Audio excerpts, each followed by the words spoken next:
Welcome to the Wash Forward Show, where we explore the world of car washing. We're your hosts, Blake Newman and Tyler Slaughter from Talk Car Wash, with special guests, Adam Trien, co-founder and CEO of AMP, and Dylan von Kleist, VP of Sales and Marketing of AMP. Today, we will be discovering how to drive growth by leveraging customer data. Thanks, Blake. I'm glad you didn't butcher that name because I would have. Before we get started, Adam and Dylan, would you mind telling us a little bit about yourselves, your backgrounds, and provide a brief overview of AMP for anyone who isn't familiar with your product? Sure, I'll I'll start. let Adam take this one. Yep. Hi, I'm Adam Trien. I'm a co-founder and CEO of AMP. I have a software development background, over 25 years of experience building software from everything from small startups to large enterprise Fortune 50 customers. I started AMP about 5 years ago, working with a car wash chain out of Denver, Colorado. Basically they wanted a mobile app. They were super frustrated with the technology that was available for car washes. So we set forward to build AMP, kind of learning from those pain points and kind of the dream solution of an operator. And 4.5 years later, AMP now mobile app, tablet sales tool, complete point of sale hardware solution. So kiosks, digital displays, loading stations. And yeah, very, very exciting. Kind of, it's built on all kind of latest and greatest cloud technologies, data first mindset, collecting as much data as possible, and just been such an awesome industry to develop technology. And I'm excited to share some of it with you today. Thank you, Adam. Dylan?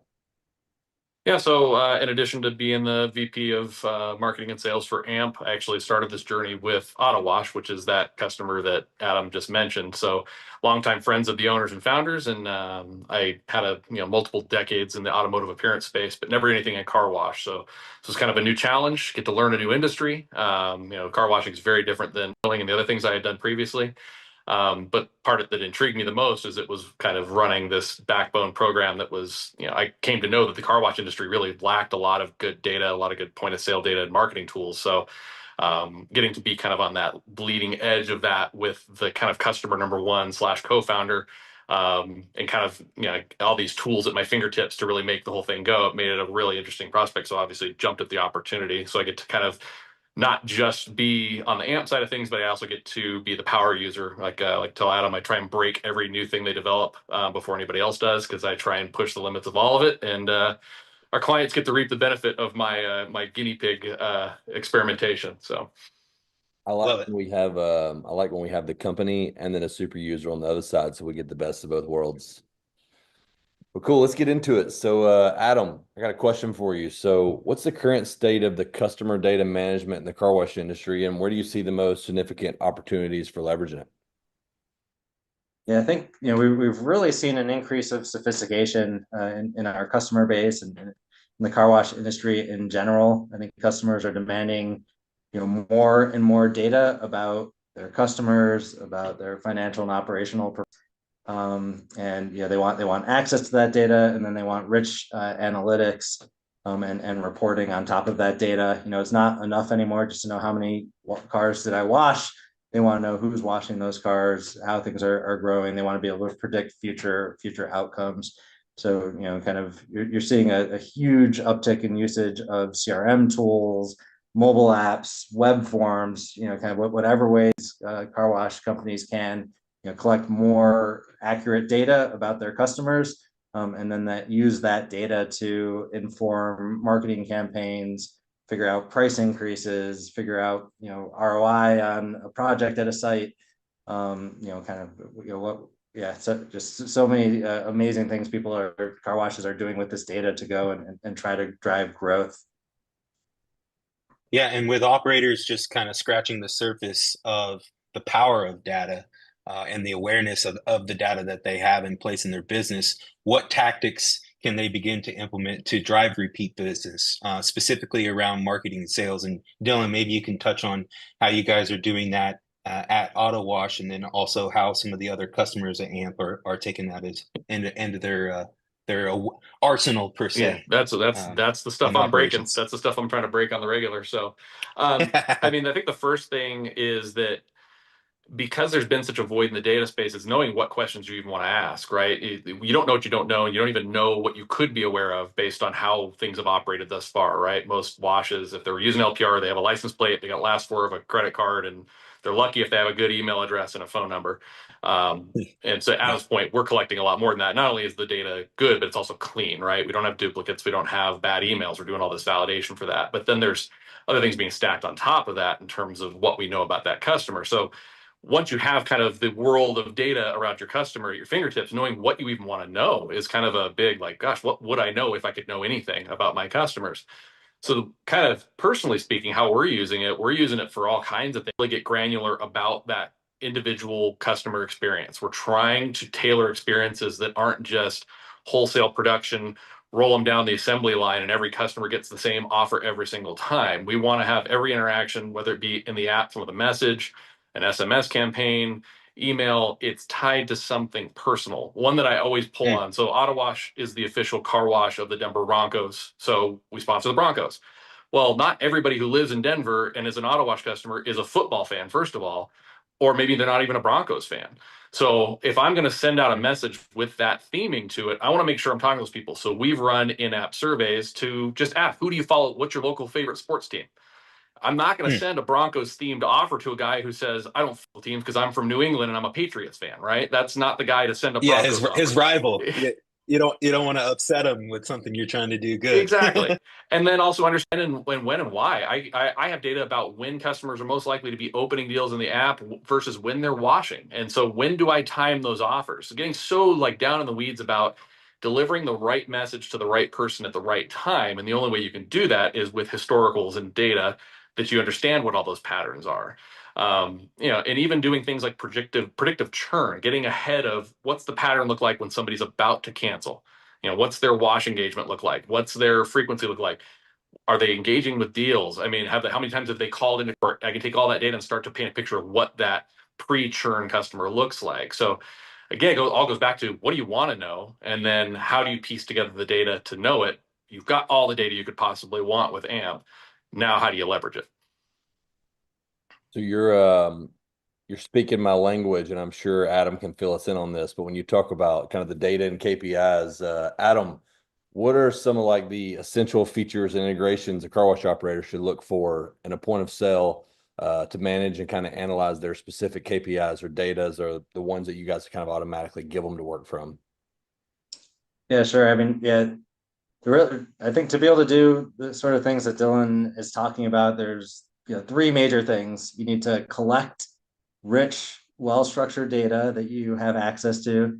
You need to be able to access it and perform your analytics and understand the trends and be able to start predicting outcomes and things like that.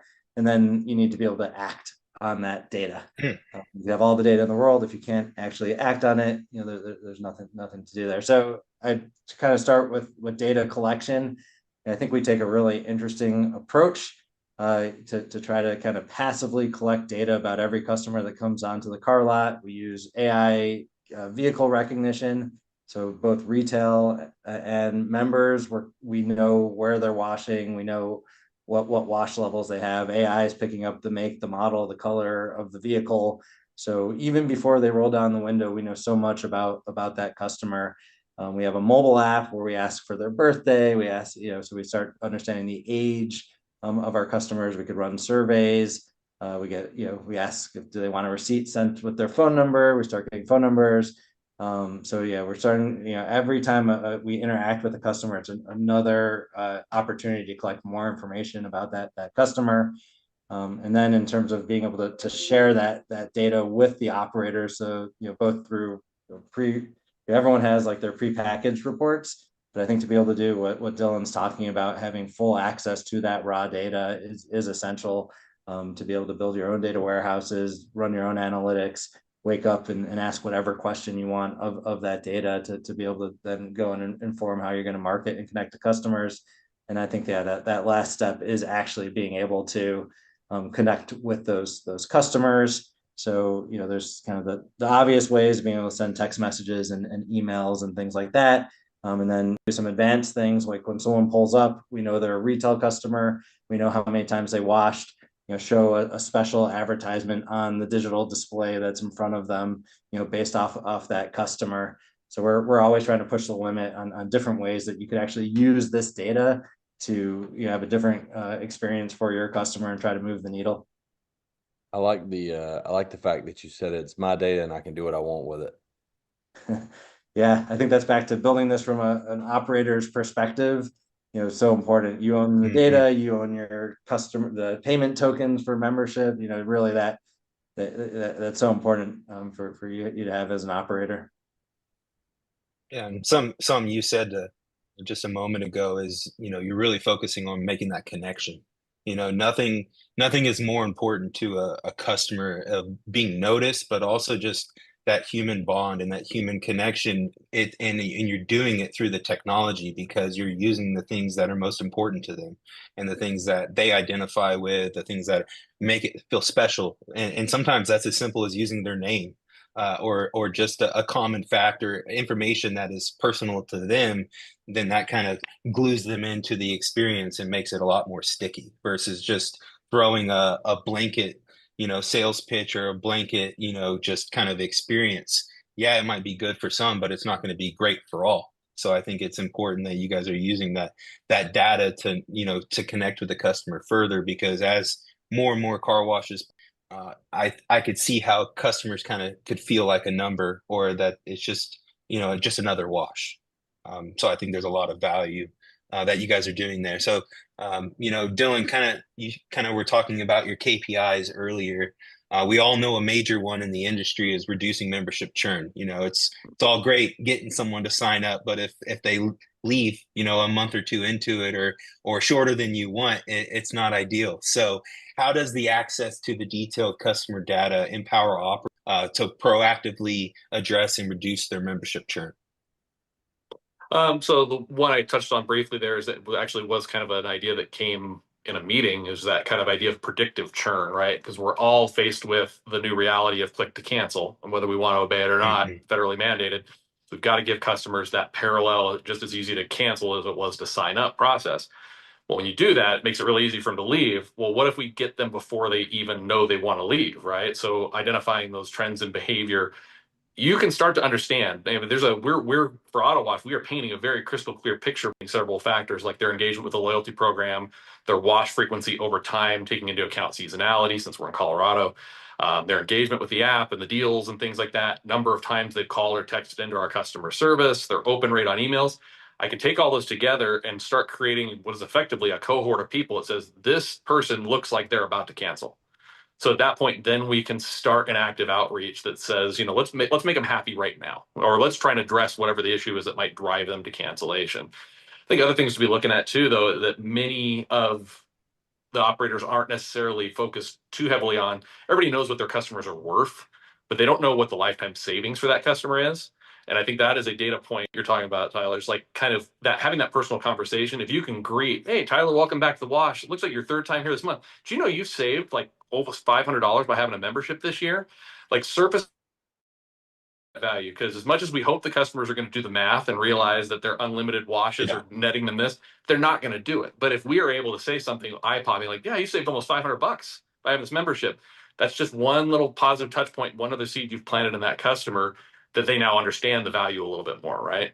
Beyond that, it's really just kind of understanding the engagement with what your brand is doing, understanding how you're driving customers from retail to membership. And if they leave membership, do they come back as a retail user, and creating these kind of personalized flows. Going back to a little bit what we touched on, making that journey for them feel individual. Don't necessarily, if they're going to cancel, but maybe you can keep them around as a retail user, and then it gives you an opportunity to bring them back as a member again later. But making that journey feel personal, making them feel seen and understood as an individual, not just this car that pulls up and gets a wash and gets the same exact membership offer every time they show up.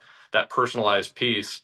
Adam gave me credit for writing about the Norm effect, like Norm from Cheers. Like, everybody knew Norm when he walked into the bar, right? Everybody wants to feel like Norm, and that's kind of the way we want to go. We want operators to make their customers feel like an individual, that, oh, it's you. Hey, good to see you again. Not, hey, would you like a membership? That's interesting insight. As a business owner, my mind went to ROI, and I like the fact that you can show the customers their ROI on their investment of their membership in their car. So that's pretty unique. Cool. Looks like we have a few questions in the chat. Adam, could you share a unexpected trend or finding you or an operator have discovered using customer data, and explain its significance?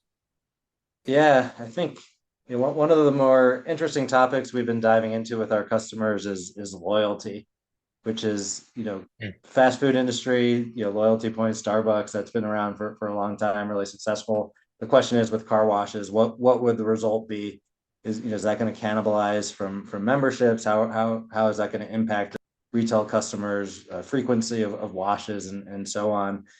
So we launched our loyalty program almost about a year ago now. So being used by a couple, or almost all of our customers now have a loyalty program. So very similar to Starbucks, people are earning points for every dollar that they spend. So we're starting to now see some really interesting trends. So I think the obvious one is loyalty points do work. So for any given retail user, so someone who does not have a membership, we're seeing if they're engaged with loyalty points, earning and redeeming loyalty points, there's about a 10% increase we're seeing across the board of that number of frequent visits of that retail user versus customers that don't engage in the loyalty program. So that was interesting, but kind of expected. I think what really blew our mind was kind of then taking that step further and saying, okay, of these people, how many are converting to members? Like, so they're in the loyalty point, program, they're getting points, they're getting free washes. And then how many of those people are actually then saying, you know what, I see a lot of value here, I'm going to become a member.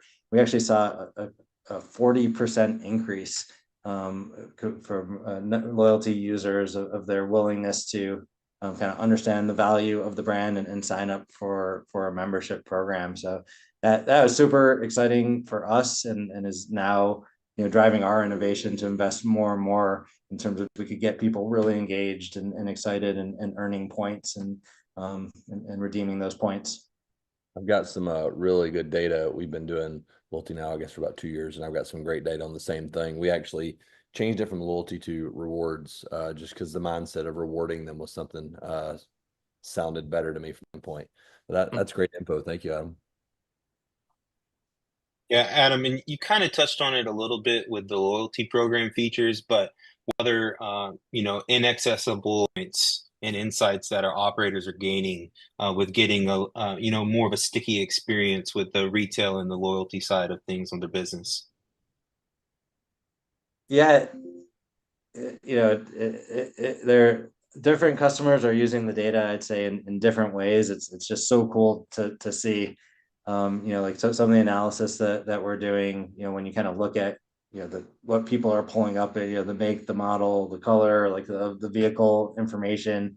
We're starting to be able to dissect things like, okay, you have someone pulling up in a minivan at 4 p.m. versus someone in a pickup truck at 9 a.m.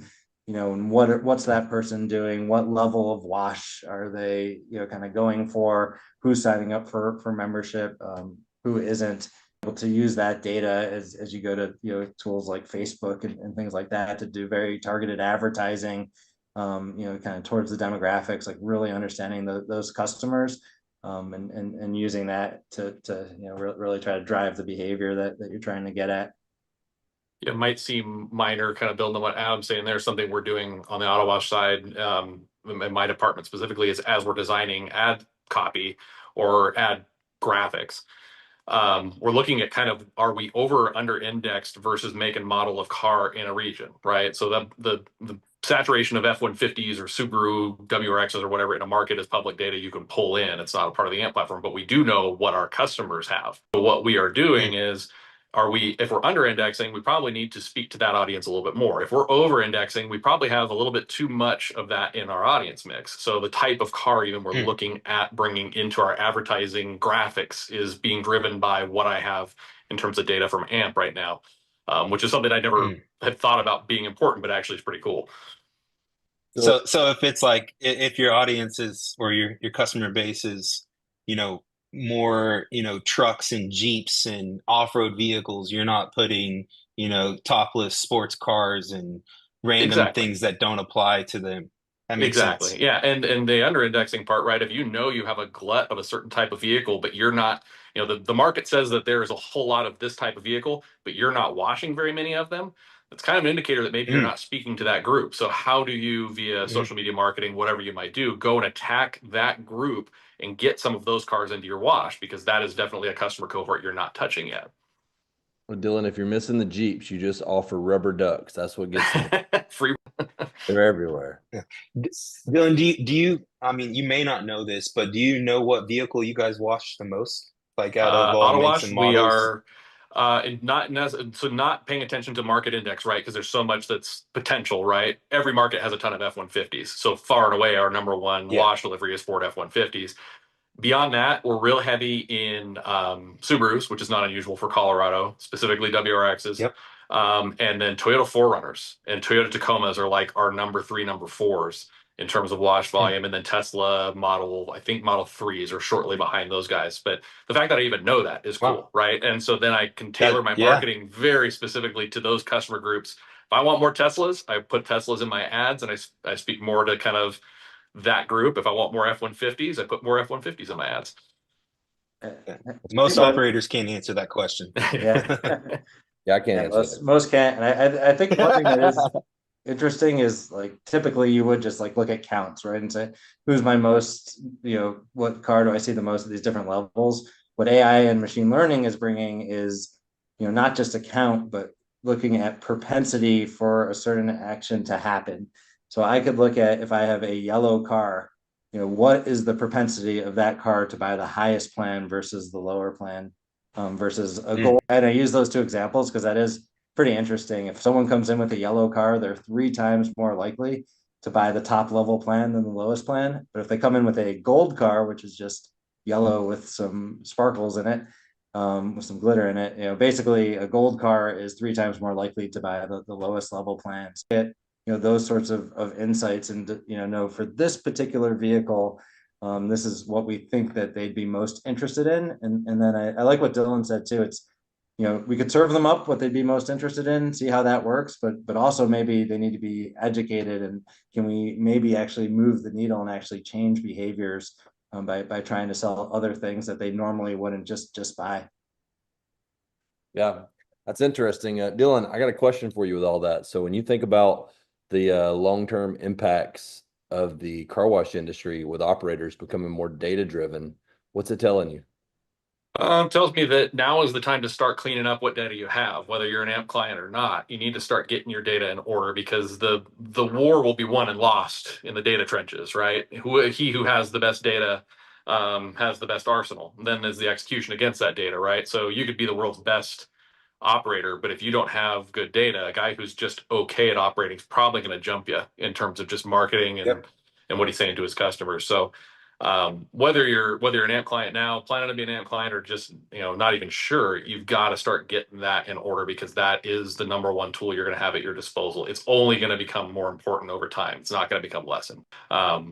Secondarily is just, again, kind of going back to what about, kind of start thinking about the questions you want to know the answers to, and do you have mechanisms in place to collect that? So, we can say the AMP has the most robust data set, and growing all the time.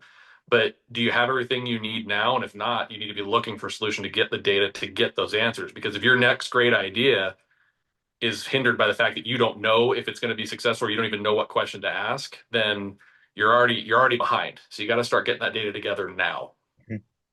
You're right, man. There's a ton of it being thrown at us. So, Adam, before we go, I know we're punching up against the clock here. Can you share what's next for AMP? What we might be seeing coming soon? Yeah, just been really exciting times. Our momentum has just been incredible. I think, we're continuing to push to be kind of leading innovators in the industry. So exciting what's coming out with AI and machine learning. We're trying to into everything we do, co-pilot features to help automate campaign building, the AI vehicle recognition, continuing to use that data to make more and more custom experiences. for the customers. So it's pretty exciting to see how that evolves, and we're trying to stay kind of on the leading edge of that curve. I'm really excited about the ICA show. We're actually going to have a working gate entrance. So, I think a lot of times people focus on the tunnel and that technology, which is obviously pretty important that you're able to wash a good car. But we're really trying to bring that focus to the front end, that greeting of the customer, the attendant experience. So we'll have a full working lane where you can see how all of our technology works. We're in booth 2353.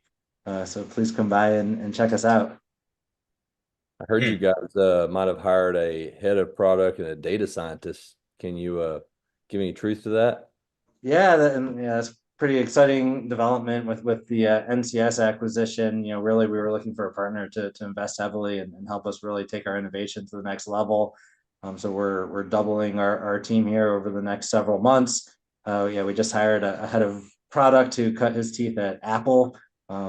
Incredible resource to help us make sure that we're developing really impactful features that are super easy to use and customer enjoys using it. And then we also are building up our analytics team. We just hired our first full-time data scientist.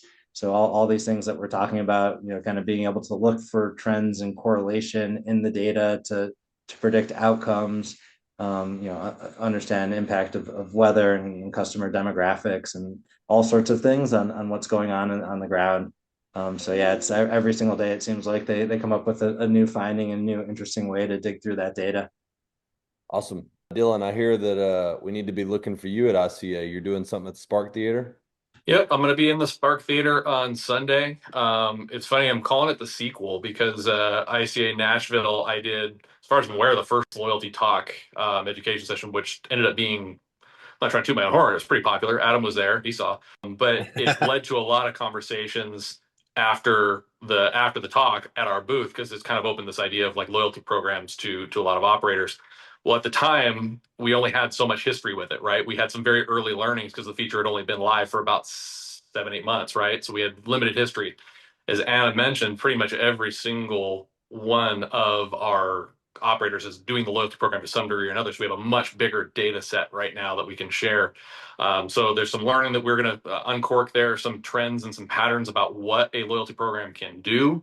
And the lingering question from the first one in Nashville was, well, what's the impact on my membership program? Like, am I going to lose members because loyalty is too enticing? We kind of knew it wasn't. We had some very early indications that maybe that wasn't going to be the case, but we now can say that it definitely doesn't. And it actually has the opposite effect. It actually has a pretty significant lift. Adam touched on this a little bit. The loyalty for retail users is actually generating membership lift in terms of sales, double digit, as a matter of fact. So hoping a lot of people show up on Sunday to see that talk, because there's going to be some eye-opening stats in there that you can kind of look at and go, wow, if I could increase percentage-wise double digits on my revenue, that'd be a pretty impactful development coming out of ICA. So absolutely. Well, guys, phenomenal episode. Adam, Dylan, thank you for talking car with us, or talking car wash with us here on the NCS Wash Forward show. We'll be back in May, and everyone stay tuned for details. Thank you for tuning in. Thanks, guys. Imagine a reality where every aspect of your car wash is tied together, from your own custom app to your point of sale system to your digital signage, cameras, and even the tablet tools in your attendant's hands. Now don't imagine anymore, because the AMP Clarity system is here and installed at Tagago in Rexburg, Idaho. I'm here to show you around all the amazing things that we can do by using deep vehicle scanning, AI and machine learning tied into our best in industry software solutions and hardware to provide you the most clear picture of your customer experience. That's why we're calling it AMP Clarity.